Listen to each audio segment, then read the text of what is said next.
because of all this while we have been hearing about problems of young people, especially children and others.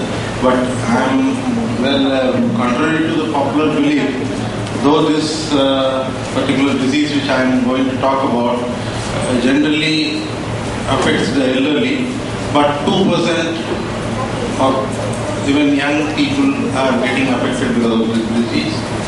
So before going into the nitty-gritty of the disease, I would like to place my presentation in a different way. Like, see, I am initially going to talk about a little bit about my own society from which I am representing, and then I will talk about the stages on which we are working, and then I will also talk about more on public policy and advocacy which we have been doing, and I would look at this forum to promote this particular cause in an appropriate way. So I come from Alzheimer's and Related Disorders Society of India. This is a national organization registered in 1992, and this started somewhere in Kerala, and then this grew up to a national organization. Today it has 20 chapters all over India, and we are directly catering to around 6,000 people all over India.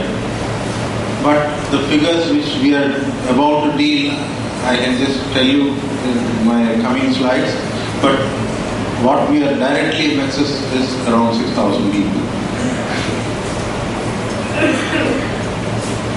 So as said, my levels of intervention are in 3 distinct areas. One is prevention, another one is management of dementia, and public policy and advocacy. So when I am talking of prevention, it is essentially before this disease gets affecting any individual. So what are the kind of things we have to do? So that is what we are primarily involved into. Because as you know, India is primarily a poor country, so we can't afford to have a lot of cost burden of care. So we essentially want to work in the arena of prevention more. And then, of course, the obvious arena is the management part. So management of dementia, we do it like this basically includes short-term and long-term care. The short-term care, we do some kind of daycare services, and then we also provide helpline-based counseling, and then we also send people, volunteers to home, so that gets into this home-based counseling, and then we also provide some free medicine, and then train the carers and then caregivers, and also the family carers.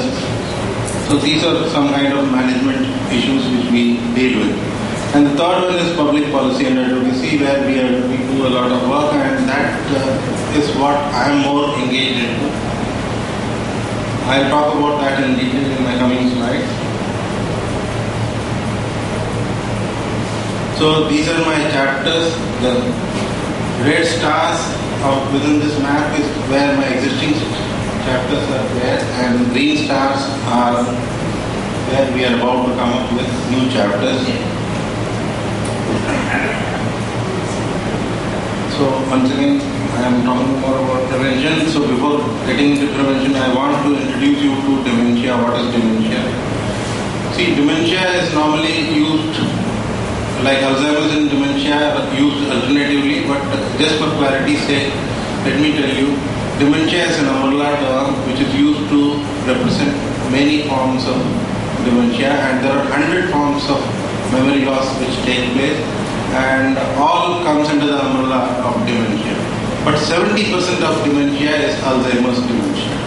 So Alzheimer's is basically the major portion of dementia, and then the second major portion of dementia is vascular dementia, and the rest of our, like there are even Parkinson's disease, and then some other chemical reactions within the brain, which basically the fluids and other things go vary, the chemical combinations go vary, and everything has its own name. And even B12 deficiency surprisingly causes some kind of memory loss, and that is the only reversible dementia which we have.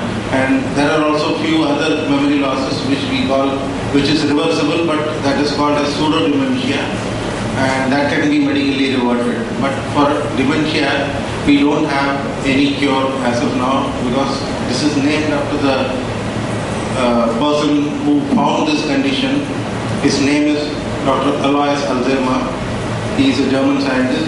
He detected this condition in 1906, and till now there has been no cure for this disease. So what is dementia? Dementia is generally termed as forgetfulness, language problem, planning problem, disorientation, mood changes, difficulty in dressing, recognizing common objects. These are some of the basic symptoms, but there are many other symptoms because not each Alzheimer patient are similar to other. Everybody has different kind of problem, because it all matters which part of your brain is getting affected. So if your planning part of your brain is affected, then you won't be able to properly calculate or judge things. Similarly, if your recollection part or maybe other things are getting affected, so you won't be able to memorize things or keep in memory what you are supposed to keep. Similarly, if it affects your speech area, so that goes for the sex. In very simple terms, because I am seeing a lot of youngsters here, in today's parlance, if you want me to tell, it is like your computer hard disk developing bad sectors. So which area of computer hard disk develop bad sectors, that programs the array system. So it is that simple to say. So when to suspect dementia? So when you are committing mistakes at workplace or household, confusion in unfamiliar surroundings, difficulty in planning or solving problems, change in mood, personality and social behavior, and forgetting familiar ways, like if you know the way from here to your home, and this you have been doing for years together, but one fine day if you are forgetting to go to your home, then definitely there is some kind of a problem. Similarly, problems in decision making, problems in calculation and managing finances.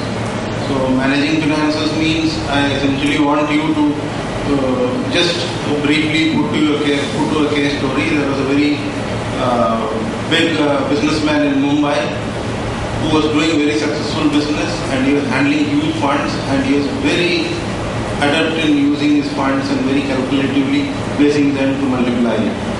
But after some time, after 65 or so, he gave the reins to his children, and his children started doing the business with his guidance, and gradually he was sitting at home. So after some time, the son identified that father has been withdrawing huge cashes from bank, like 3 crores, 4 crores. So, but he was the whole sole owner of the cash, so he didn't have the courage to go and question his father. But after some time, the cash flow started being like it became more, and then he very casually came to his father and asked him that you are withdrawing so much of cash, what for? Can you just explain me? He said, this is none of your business. Then when this persisted, then he once again came and asked him. Then he said, you are still a kid, let me tell you, I am a wise person than you. Come here, I will show you. He went and opened a cupboard and showed something, black cards kept over there. And he showed 3 or 4 cans of liquid there. And he said, I got an email from a Nigerian, and he gave me an assurance that I can buy some dollars from him. And if I wash this with this chemical, this will turn into dollars. And he showed me, demonstrated me, and I bought like $1. If I pay him $1, he will give me $100 worth of black currency. So that is how you see I have stacked up so much of money for you. And when he tried to do, like once again, convert that cash, so it all turned out to be fake things. So then this man suspected, and he took him to a doctor, and the doctor identified that this man has started having dementia.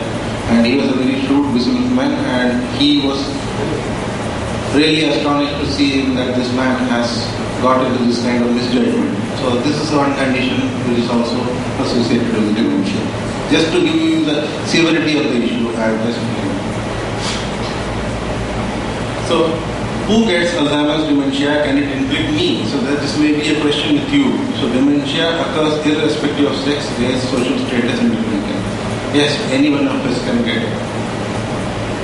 So similarly, what are the risk factors of dementia, getting dementia? It is primarily age, and then family history and some kind of traumatic experience, heart disease, low educational level, midlife hypertension, high fat diet, high homocysteine, and then genetic factors.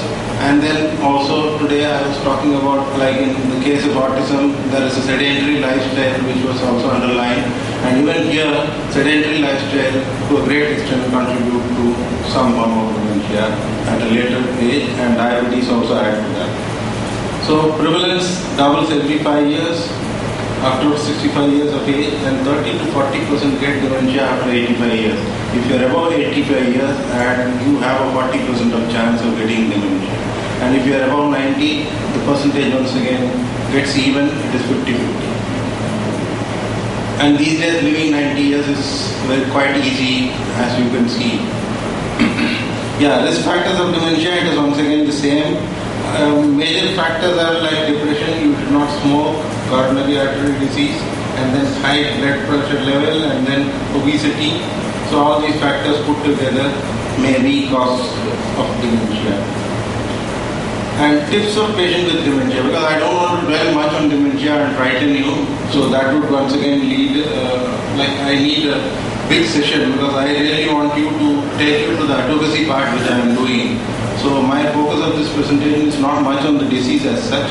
So I am just talking about the tips for the patient, which be regular with your medications, have regular checkups, control your BP and diabetes.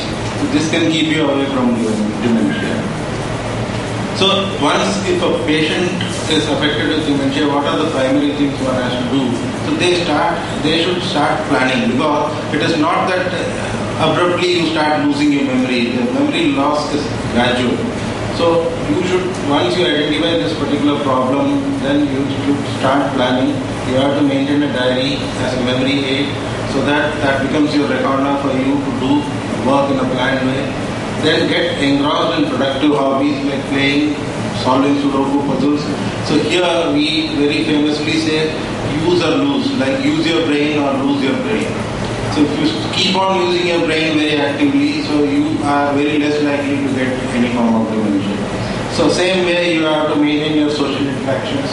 So that is what we insist upon.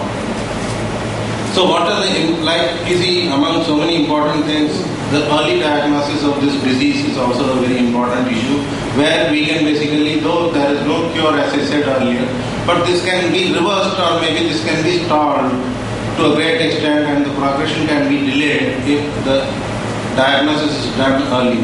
Similarly, under early diagnosis, if you see, so we can basically set apart the familial responsibilities, and we can also identify other comorbid conditions and then work upon that.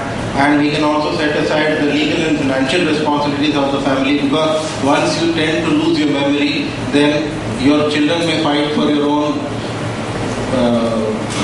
what you have earned and whatever treasure you have earned all your life. So that should not happen. So you need to properly put everything in a proper will, so that who will have what. So these kind of responsibilities can be set aside once you know this before. Because we have been hearing so many cases of this kind, like brothers fighting each other, and then everybody asking for their share, and they derelict the patient, or maybe they derelict even the mother. So these kind of things are quite common occurrence these days. And tips for the patient with dementia: arrange for an updated will, as I said. There should be a power of attorney which you have to work on, and then you should also keep a very clear financial inventory of where you have put your money and what all you have as savings. And then a medical power of attorney as to how you have to be looked after once you are losing your senses completely.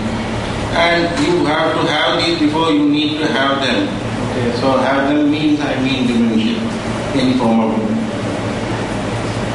So similarly, I am also touching briefly upon the role of a caregiver, which is quite important, because the role of a caregiver is the most soothing experience for a patient, because patient, once they get any form of dementia, they are oblivious of their surrounding, and they are in a much of a vegetative condition.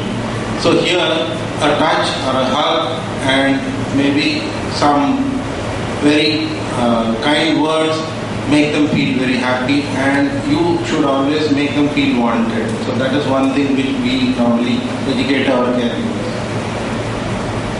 So guidelines for caregiving in dementia for the patient, we have to encourage them list making as memory aids, as I said earlier. No drastic changes in the layout of the house. We have to encourage feeding. We should not force feed them. And we have to provide them with very simple and comfortable clothing. We have to address all of their health problem very timely, because this may complicate into some other conditions, some other comorbid conditions, and also encourage simple independent activities, because these independent activities makes them keep learning, and this will stop the progression of the disease.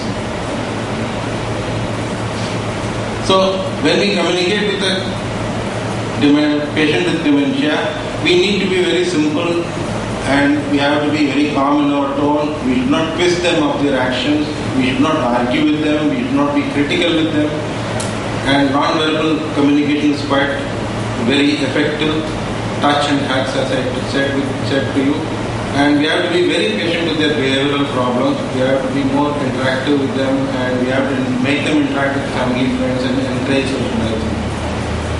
And then we have to make the patient feel wanted, as we said earlier. So problems of the caregiver. So there are lots of problems of even caregiver. Caregiver stress and burden is a very big thing. So they get a psychological problem, they get into social problems, physical, and then financial problems. So we also need to work upon the caregivers' stress, de-stressing, and then we need to get them into some kind of alternative mechanisms. We need to group them into social groups, and we need to make them feel that they are not the only one who are being affected with this kind of a problem, because there is a very popular belief that any family person getting affected with any form of dementia is like having 10 cancer patients in a home. Like it is like looking after 10 times, it is more worse than looking after a cancer patient. So the care is 24/7. The care required is 24/7. So for this, we normally raise our awareness during World Alzheimer's Month to all these visual things which I am showing. So we organize plays, skits, take the patients to some very encouraging spots. So make them feel, and then invite some guests, and then organize some get together. We also conduct memory walk. We also take on some jhankis so that we are able to communicate this to the public. Then very recently we have come with a new concept called dementia friendly communities. So this dementia friendly communities, I will be coming in my management of dementia, because this cuts across two regimes. One is basically to create awareness as well as to manage the condition. So now I am coming into the management of dementia thing. So among management of dementia, I have kept very little to tell, but I have kept a lot of here as visuals. So helpline, like we receive calls from people in distress, and we keep record of that. And these records, based on these records, we call them back and then provide them appropriate services as they require. And these are done through our volunteers and also paid employees. Then we go on a home visit, counseling. We do counseling with patients and then patient families. And then we also train the caregivers. We train caregivers in two arenas. One is the family caregivers we train, and then we also train professional caregivers, because most of the people who are working, they normally call back to us asking for some kind of paid service people. And we do train people, identify somebody, and then train them on managing people with dementia. And these people are very easily absorbed in homes. And these days we are not doing that, because the turnout percentage was too much, and then it was very difficult for us to do the other rigors of getting them police verified and then doing a lot of other things. So we basically outsourced this to a manpower agency who are doing it in a very good way. And we have restricted ourselves to train the people on an Alzheimer module for a week, or maybe based on the request, we even go up to 2 months. So we also hold interactive sessions. So we identify forums like resident welfare associations, clubs, schools. So all these places we go, and then we conduct interactive sessions, and we also do a survey with old age homes and identify people with memory difficulty, and then enable them referrals to two prominent hospitals here in Delhi as well as in other prominent hospitals all over the country. So here in Delhi, whoever are identified with any kind of memory problem, we normally refer them to All India Institute of Medical Sciences or to Ramano Loya Hospital, so where they get a first-hand assessment done and then the course of treatment starts. And we also provide free medicines to poor patients who are not in a position to afford much of the medicines. And here we not only provide medicines related to dementia, but we see that their whole prescription is taken care.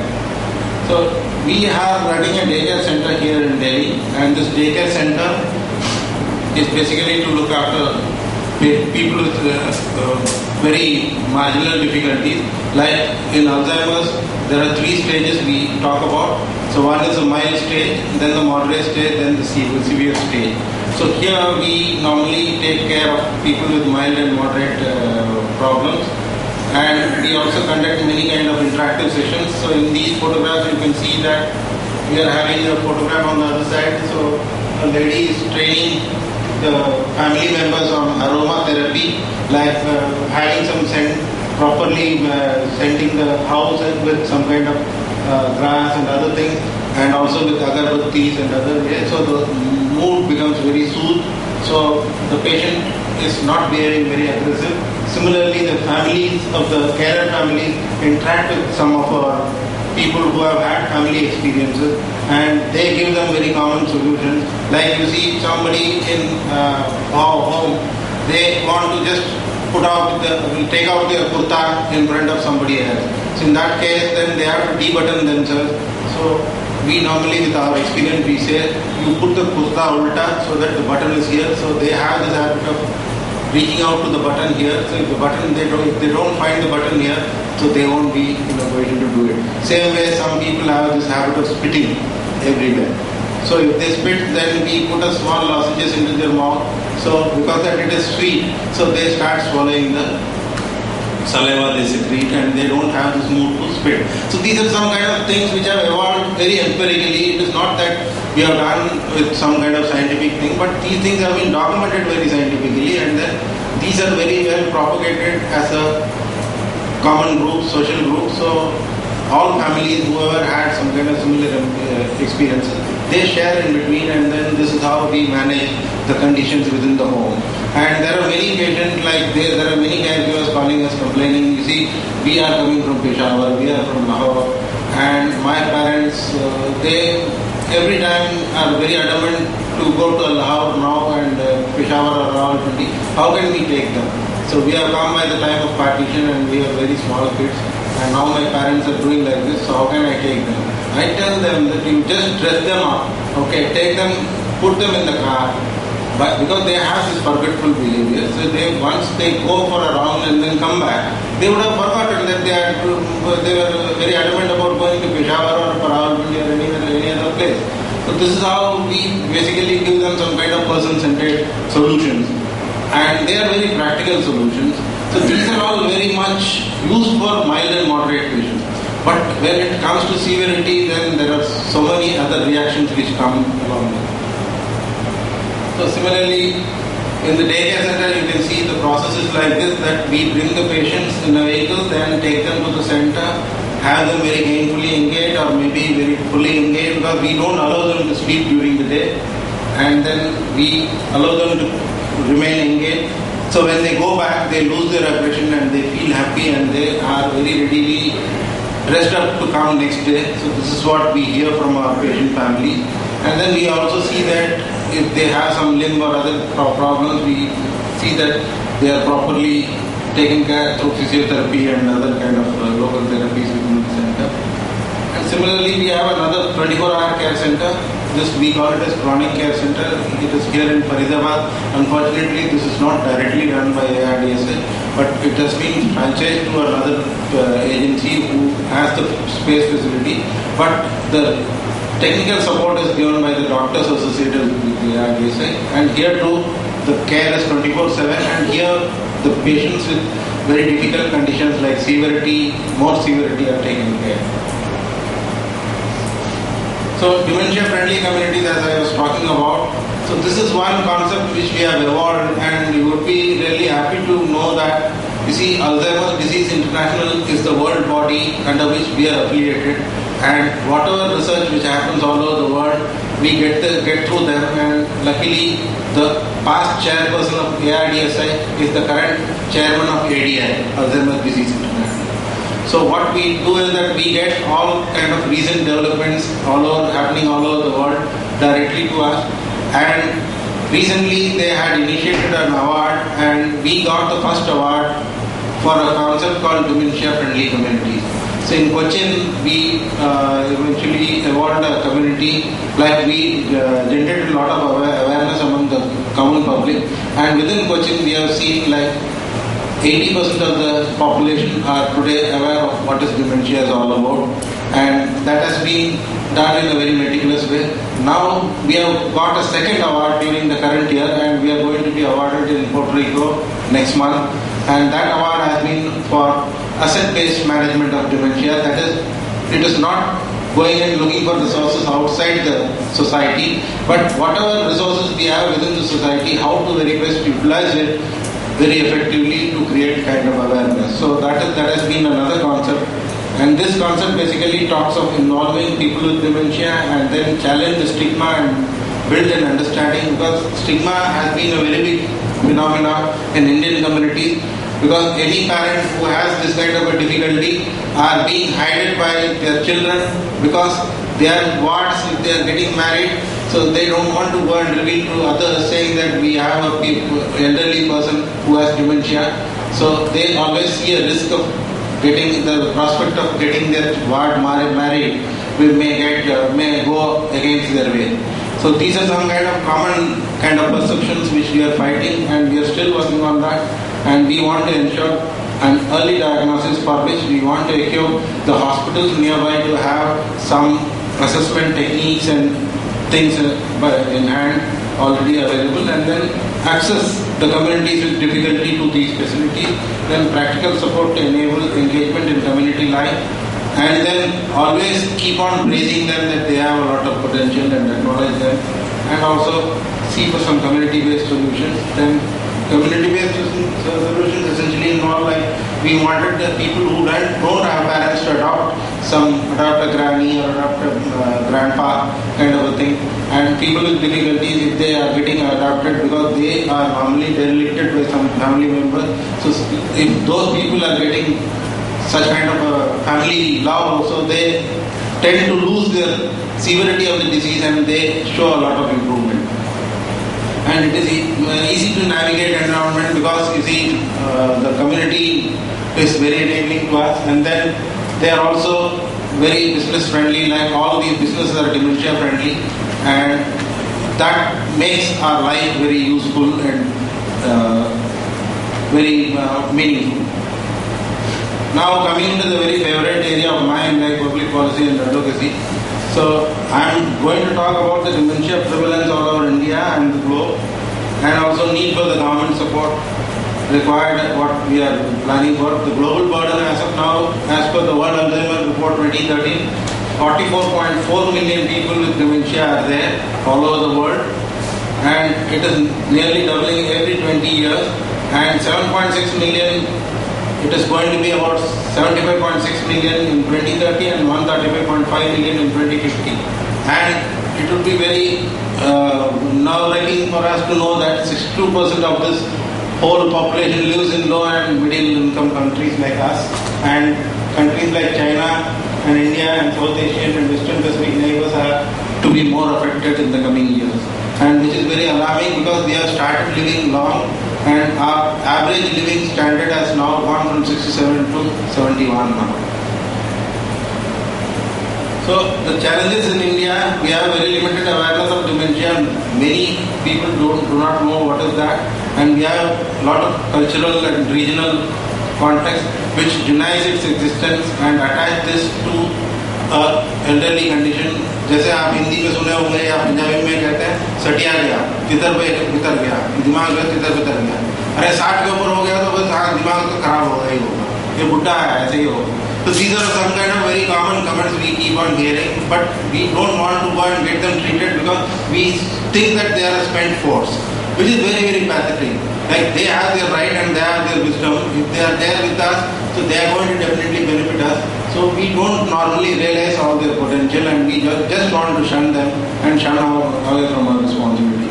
So these are very common occurrences in urban areas. An assumption that dementia is a natural part of aging and not a result of disease, and there is very little financial and human resource available to take care of them, and there is also no policy there for taking care of dementia people, and then there are lack of facilities in other regions and training and other things for professional caregivers and lack of support for family caregivers are big impediments within India. So let me talk about the figures of India. You see, 3.7 million is what the assessment we had done during 2010. So this, if you see, and by 2015 this is going to be up to 4.4 million, which is quite daunting, and the number is expected to double as usual by 2030, and only 10% of the cases we have identified get the privilege of getting diagnosed. Forget about getting proper treatment, even to getting diagnosed that they have some kind of some form of dementia. Only 10% of people have the privilege of getting diagnosed. Rest of them are consigned as regular part of aging, and this normally happens. So that is why we came out with a tool which is called a Dementia India report. This initiative was an all India effort like the current one. So we had our own regional conferences, and we had experts contributing to all these regional conferences, and we culminated this as in our national conference and consolidated the learnings into a report, and that is what is Dementia India report. And this Dementia India report was basically presented to government and then policymakers and health associations for a very comprehensive policy. So according to my Dementia India report, if you see the whole map, I have given a proper structure, like the danger is in the red areas like Bihar and Jharkhand are areas which are very high risk, and this is one region where we are about to get 200% change from the asteroid figures. And rest of the area, once again, like Jammu and Kashmir, Rajasthan, Uttar Pradesh, Madhya Pradesh, Chhattisgarh, all these states are in the category of 150 to 200% change, where dementia is likely to happen in a much serious way. So the other factor is cost of dementia. Like cost of dementia, we have done based on the severity, like mild, moderate, and severe, and we have just assessed the cost both for urban and rural. So in urban area, the total cost for a mild person worked out to 45,600 rupees per annum. Similarly, for rural area, it was 20,300 rupees. So why it has been 20,300 rupees, we have given an assessment above in the tabular column. Similarly, if it is the severe condition, then the cost goes up to 2,02,450 rupees in the urban area and 66,000 in the rural area. So these are the cost proportions of dementia. So why am I giving this? So I had another slide to compare. You see the costs of other diseases like cancer and others, they cost around 30% less than dementia. So this is one thing which I just want to bring to the notice of this particular gathering. So projected cost for the country for 2010 was like this. So it is same repetition of the earlier slide, but I am just putting it in a very concise way. And if you see the number of services available in India, we have very limited services available, and that too only run by ARDSA and very few ARDSA network partners. So residential care facilities, we have only 5 residential care facilities as on today, and daycare centers we have around 10, and domiciliary care is being provided at 6 places. Domiciliary care essentially is based on calls, and then support groups, we don't have much data on that, but we do have 2 support groups here in Delhi, one for the Delhi region, another one for the Gurgaon. And then memory clinics, we have 11 memory clinics, and dementia helplines, we have 2 national helplines, One in Cochin, another one in Delhi. Yeah. And key recommendations of the report was make dementia a national health priority, increase awareness about dementia, improve dementia identification and care skills, develop community support, increase funding for dementia. So these were some of the recommendations which we did, and impact of this report was basically widely published in the media, and we also were taken as experts under 2 working groups of the 12th five-year plan. So I represented ARDSI along with Dr. Jacob Roy as a 12th five-year plan member in 2 committees. One was with Ministry of Social Justice and Empowerment, and another one was Ministry of Health and Family Welfare. Here I just wanted to give you a small dichotomy of the whole situation, because why we had to go to 2 ministries, because this particular caregiving business was considered as a social business, and when it comes to treatment it was considered as a health business. So that is why we wanted to be clever enough to be part of both these committees, so that we don't lose the focus on dementia. So this dichotomy I was discussing with Mr. Rajiv, and he said, Narendraji, you should point out this in the forum on the day when you are discussing about it. That's why though I have not made it part of my slide, but I just wanted to make this point to the gathering here, that this is the dichotomy we are facing.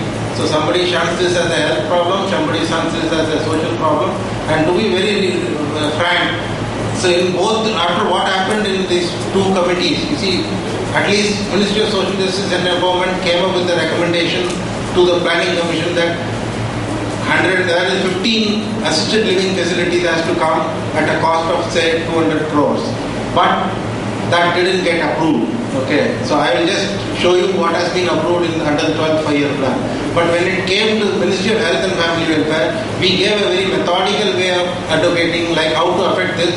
We wanted awareness at the panchayat level, and we wanted all our district centers to be equipped with some kind of screening mechanisms, and we wanted these screening mechanisms to refer to the tertiary care center at the state level, but nothing of this sort happened.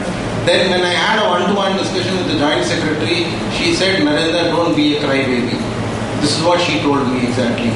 She told me, Narendra, don't be a crybaby, be practical. I am there to support you. Okay? But the problem you have to realize on ground. The problem is that you are talking of having a geriatrician in all your geriatric clinics which you want to set up, and you want to make these geriatric clinics Alzheimer inclusive.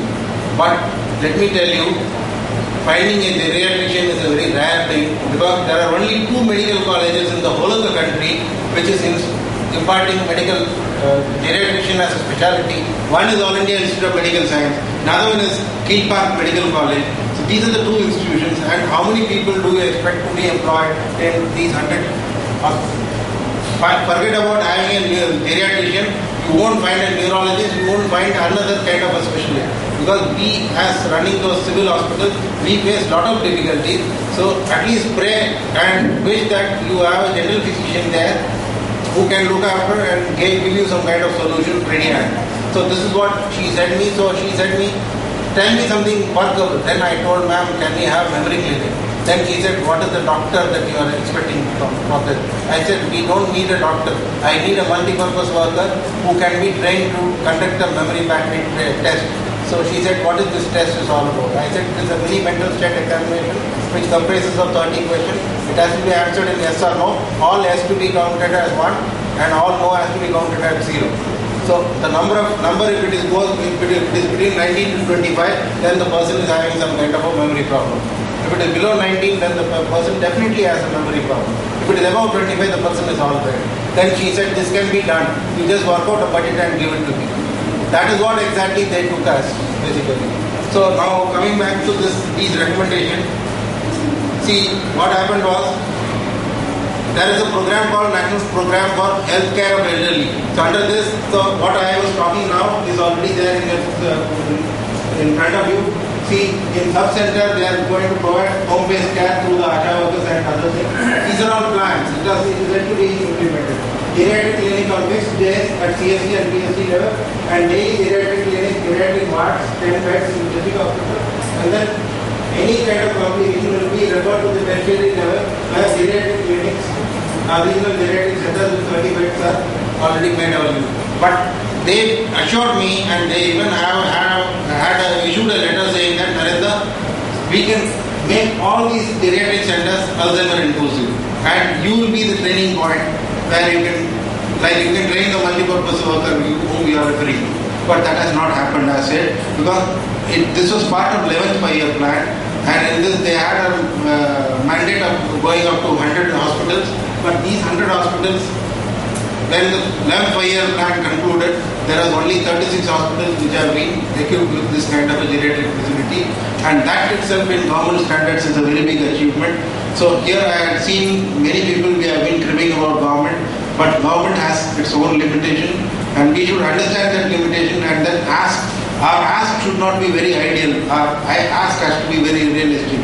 This has been my experience, and that is what I just want to share with all of you, that if you are asking something, let us assess the government situation and ask something realistic which government will very willingly do for us. Otherwise, then we will always be called as crybabies, and they will say that low aa gaya.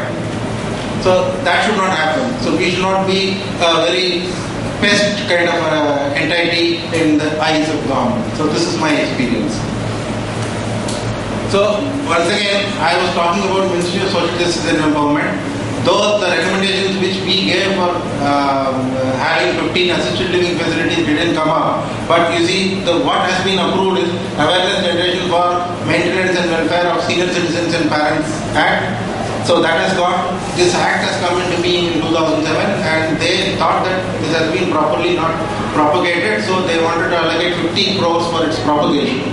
Then they are setting up with the national helpline at a cost of 2 crores, and then they are setting up a district helpline in 18 crores, and then they are setting up a national commission for age, and this is going to cost 70 crores, and they are also creating a national trust for age for 70 crores, and this is where I had very minutely found a word called dementia, and this is where I have once again been made a member of this committee to write something for them to formulate the National Trust of Age, and I have already given my write-up, same in the style of National Trust for Disabled, and I consulted Poonam Natarajan and others, and I have given a small draft.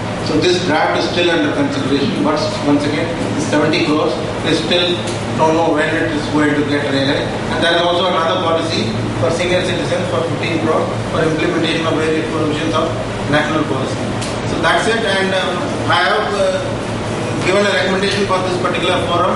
So under health intervention, I want setting up of a national and regional center for Alzheimer's for training and treating dementia.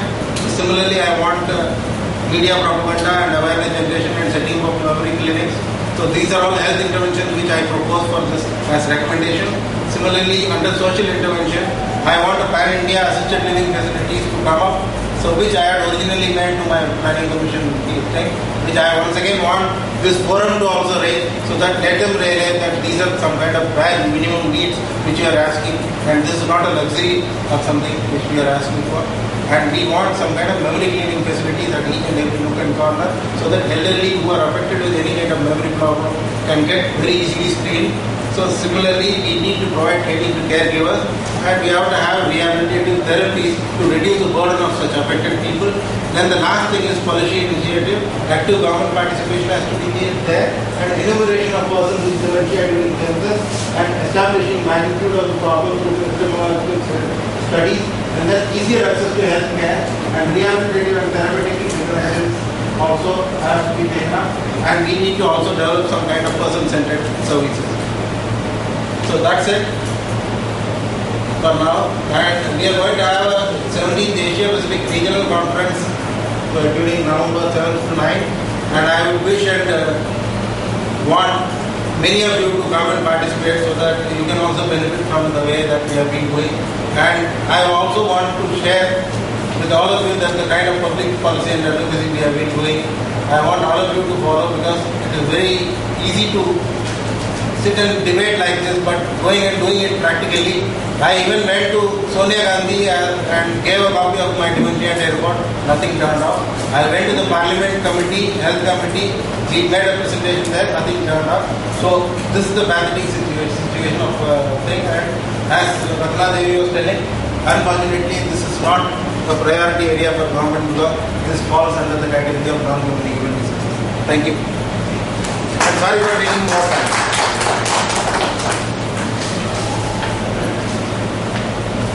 Do you have any questions that anyone wanted to? So we have some questions. Yeah. When you spoke on dementia, now I would like to know the relation between dementia, Alzheimer's, Parkinson's, all the three. And besides that, is hemiplegia, sometimes a cause of dementia and this Alzheimer's?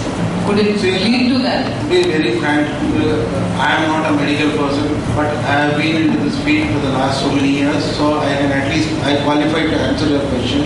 So if I am wrong, please you just pardon me. But as I said to you initially, dementia is an umbrella term, and dementia comprises of 100 kind of conditions where memory loss is a primary symptom. So it happens because of Alzheimer's, it happens because of vascular dementia. And vascular dementia once again is caused because of strokes, brain strokes, where a part of your brain gets clogged and then that particular part gets corrupted and the portion of memory which is holding information there goes for a 6, and that's why you start to forget things, and this thing is progressive. See, dementia is, that's why I didn't go much into the definition because I need another full session to explain dementia. But here I was more looking at the right part of the people, so which I am more working into. That's why I focused into that. But dementia is an umbrella term, and 100 conditions comes under that term, and the majority condition, as I said, is Alzheimer's. So if somebody is using Alzheimer's, it is a very specific condition. If somebody is using dementia, it is a general condition. So dementia is a general term of memory loss related to elderly. I hope I have cleared you.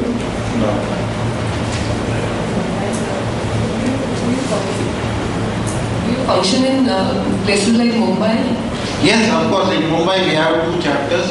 So one chapter in Mumbai and another one is in Greater Mumbai. But my Mumbai chapter had its own administrative problems, and recently it has been revived. And it is run by one Miss Vidya Shenoy. If you want, I can give you her address and phone number. And then we have a chapter in Greater Mumbai which is run by Silver Innings. You must be knowing one Mishra, he is running it. And then he is also running an organization known as Silver Innings. So he is there in the care of elderly. And Alzheimer's is the part of that. And we have very good doctors in all our panels. In Mumbai we had one Dr. Charles Pinto from this Naidu Hospital. So you must be knowing him. So Charles Pinto is a psychiatrist. Yeah, so Charles Pinto is a member of the board of the Mumbai chapter. So he is already there. Similarly, into my Delhi board, I have Dr. Manjari Tripathi from AIMS and Dr. K.S. Anand, head of the department of neurology from Raman Loya Hospital. Similarly, I have Dr. A.B. Day, who is the head of the geriatrics department from AIMS as part of my Delhi chapter board.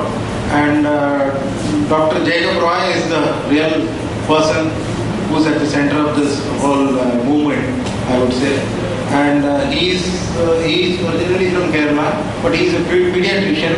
But his father had this condition. That is how this organization came into being. Because in late 80s, when his father developed this kind of a condition, when he was about to find some information, he didn't find enough information.